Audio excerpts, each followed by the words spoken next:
হায় রে মেয়েরার কপাল, শ্বশুর বাড়িতে যতই কাজ করো না কেন কাজের কোনো মূল্য নাই। তুমি দিন শেষে একটাই কথা শুনবা, সারাদিন করো কি। তো হ্যালো এভরিওয়ান, গুড মর্নিং। তো আজকে সকাল সকাল দেখা ঘুম থেকে উঠিয়া বিছনাটা প্রথমে গুছাই নিলাম। তো বিছনা গুছাইয়া তারপরে গিয়া আমার ছেলেরা খাবার দিব। তো ছেলেরা খাবার দিয়া তারপরে গিয়া আইলাম। ঘরটা মানে পুরোটা গুছাইছি না, খালি বিছনাটা উঠাইছি। উঠাইয়া তারপরে ছেলে দিয়ে কাপড় চোপড় শীতকাল দেখতে পারে না, তো এটা আমি ঠিক করলাম।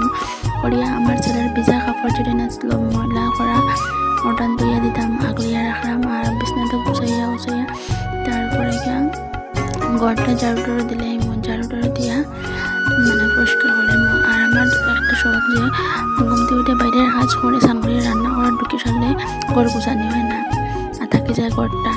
তো প্রথমে ঘরটা গুছাইয়া ঝাড়ু টাড়ু দিয়া বাইরে গেলে আমাদের শান্তি, যে রান্না বান্না শেষ করে ঘর ঢুকলে ঘরটা পরিষ্কার একটা মনে শান্তি পাওয়া যায়।